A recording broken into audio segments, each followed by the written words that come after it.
नाज़रीन तव्हांखे अहम ख़बर खां आगाह कंदा हलूं त भिट भाइट जे मलाह बिरादरी पीपल्स पार्टी खे अलविदा करे GDM में शामिल थी वई आहे। शमूलियत कंदड़नि में असगर अली उर्फ़ आचू मलाह, करम अली मलाह, बहादुर मलाह ऐं ॿिया मलाह बिरादरी जा माण्हू शामिल आहिनि। शमूलियत वक़्तु भिट भाइट जी GDA जी अहम शख़्सियत रईस नज़ीर ख़ान मरी पिणु मौजूदु हुयो।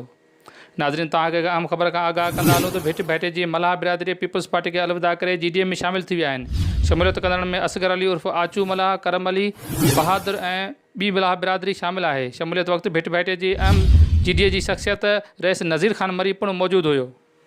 GDA पारां नामज़द कयल उम्मीदवार PS 42 काज़ी शमसुद्दीन राजड़ NA 216 ते किशनचंद पारवानी खे 25 जुलाई ते पंहिंजो क़ीमती वोट ॾेई कामयाबु कंदा।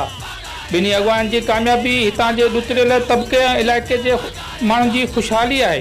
संदन इंतिख़ाबी निशान तारो आहे। तारे ते मुहर हणी मुख़लिस जो सबूत ॾींदा।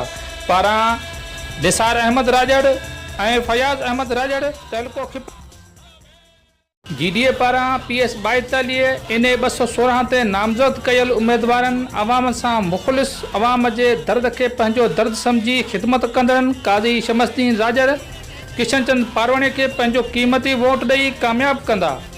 ॿिन्ही अॻवाननि जी कामयाबीअ सां तव्हां इलाइक़े जी बहितर मुस्तक़बिल जुड़ियल आहे, जन जो इंतिख़ाबी निशान तारो आहे। पारां समाजी अॻवान गुल सिद्दीक़ पठान तहलको खिपरो। पाकिस्तान पीपल्स पार्टी पारां नामज़द कयल उम्मीदवारनि NA 216 ते अदी साज़िया अता मरी PS 42 ते अली हसन हिमोर जो खे पंहिंजो क़ीमती वोट ॾेई कामयाबु कंदा। ॿिन्ही अॻवान जी कयल ख़िदमत कंहिं खां लिकियल छुपियल नाहे। करायल सरकारी कम, रोडनि जी जाइ, थर में पीअण जे पाणीअ जी पाइप लाइन पहुचाइण ताईं संदन अहम किरदारु अदा रहियो आहे। कंहिं तीर ते थपो हणी कामयाबु कंदा। पारां रईस अमान अल्लाह ख़ान मरी सदर पाकिस्तान पीपल्स पार्टी तहलको खिपरो।